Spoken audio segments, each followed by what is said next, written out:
देखा है या फिर सुना था कि कोई दल बदल ले तो उसके कान काट लिए जाएं। क्यों ऐसी वारदातें को तालिबान के राज में होती हैं, लेकिन आजकल बंगाल में हो रही हैं। बंगाल में चुनाव के अब तक 4 चरण हो चुके हैं, लेकिन ऐसा कोई भी चरण नहीं था जब बंगाल से हिंसा की खबर ना आई हो। कभी वहां पर बॉम्ब फोड़े गए तो कभी विरोधी दलों के कार्यकर्ताओं के घर पर हमले किए गए। और अब 5वें चरण के मतदान से पहले बंगाल में विरोधी दल के नेता के कान काटे जा रहे हैं। ये छोटी घटना नहीं है, बहुत ही खतरनाक ट्रेंड है। ये वारदात लोकतंत्र के लिए बहुत घातक है। पश्चिम बंगाल के पूर्वी मिदनापुर के भगवानपुर विधानसभा क्षेत्र के इस्लामपुर में टीएमसी से जुड़े बदमाशों पर एक बीजेपी कार्यकर्ता का कान काटने का आरोप लगाया गया है। गंभीर रूप से घायल भाजपा नेता का फिलहाल अस्पताल में इलाज चल रहा है। मतदान के बीच हुई इस घटना से इलाके में तनाव का माहौल है।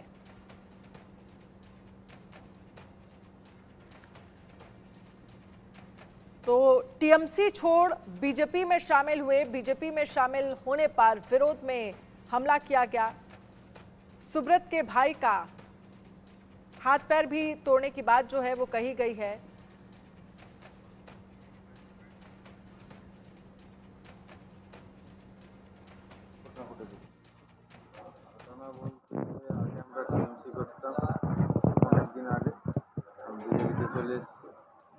প্রায় বছর 27 সেদিন থেকে টিএমসি লোকের টার্গেট গণ্ডগোল করার জন্য বিকাশ ভাইয়ের নেতৃত্বে আগে আমাদেরকে ঘরছাড়া করে দিয়েছিল।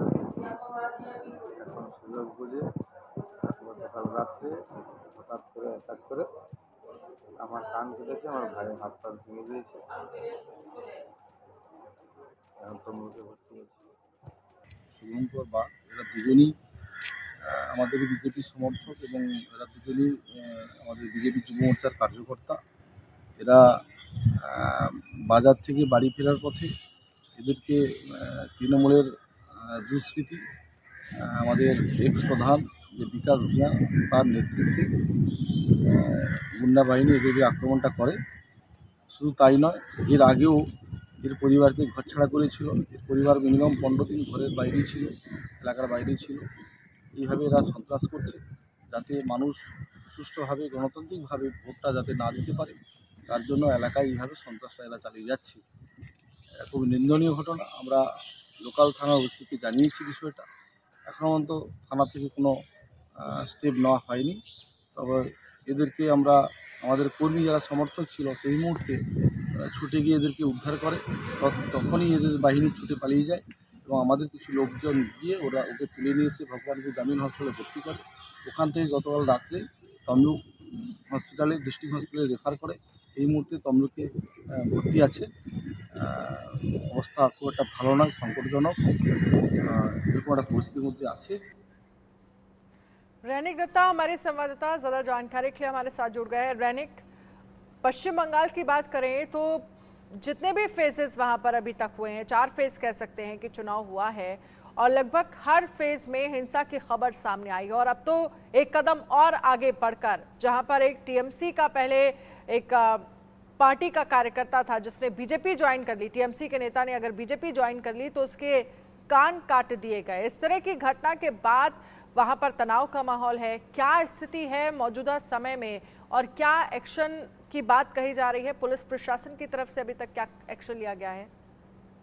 एकदम देखिए, चौथा चरण पार हो चुका है पश्चिम बंगाल में, मगर ये जो जगह है पूर्व मेदिनीपुर का घटना है। इस जगह में छह चरण में इनका चुनाव होने वाला है। तमलुक लोकसभा में कुछ दिन पहले ही देखा गया था जब अभिजीत गंगोपाध्याय के नाम बीजेपी की तरफ से घोषित किया गया था। उसके बाद तृणमूल छोड़कर बहुत सारे लोग बीजेपी ज्वाइन किए थे और इसी बीच में थे ये दो भाई सुब्रत बाग और उसके जो भाई शुभंकर बाग, ये दोनों इसमें शामिल था तृणमूल छोड़कर बीजेपी के आने वाले। और कल जो घटना घटा ये पूर्व मेदिनीपुर इलाका का भगवानपुर असेंबली कॉन्स्टिट्यूंसी का घटना है। इसी जगह में कल रात को वो लोग घर लौट रहे थे, उसी टाइम में इनके ऊपर तृणमूल का जो वर्कर्स है उनके तरफ से हमला किया गया, ऐसा ही कंप्लेन है। और बीजेपी की तरफ से जो क्लेम किया जा रहा है, ये दोनों जब घर लौट रहे थे उसी टाइम में टीएमसी का कुछ वर्कर्स उनको घेर लिए थे, उनको मारपीट किया गया और उसी टाइम में सुब्रत बाग का जो सुब्रत बाग का जो कान के ऊपर जो छुरी से वार किया गया और उसी टाइम में उनका कान कट गया। और उसके साथ साथ ही सुब्रत का जो भाई शुभंकर को भी इतना पीटा गया था और उनका हाथ और पैर तोड़ दिया गया है। और ये दोनों को घायल अवस्था में जो भगवानपुर का जो हॉस्पिटल है, ग्रामीण हॉस्पिटल, उधर ले जाया गया था। मगर उस जगह में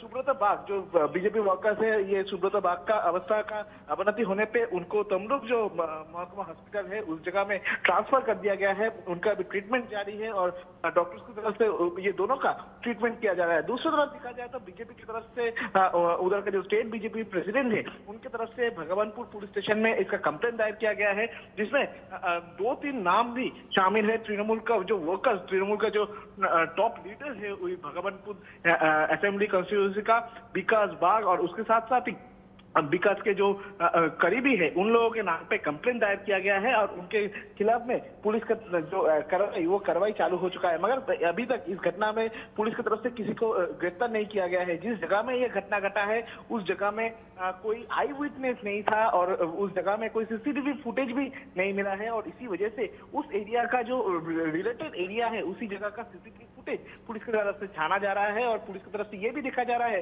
इस घटना के साथ कोई पॉलिटिकल रिश्ता है कि नहीं। बीजेपी की तरफ से क्लेम किया जा रहा है कि टीएमसी छोड़कर जब बीजेपी ये लोग ज्वाइन किए इसके बाद ही इनके घर के ऊपर भी हमला हुआ था और इसी बीच में इन लोगों के ऊपर भी इसी कारण में हमला हुआ।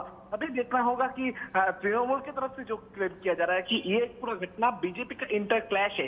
अभी देखना होगा कि इस बात को। चलिए रैनिक, बहुत बहुत शुक्रिया तमाम जानकारी के लिए।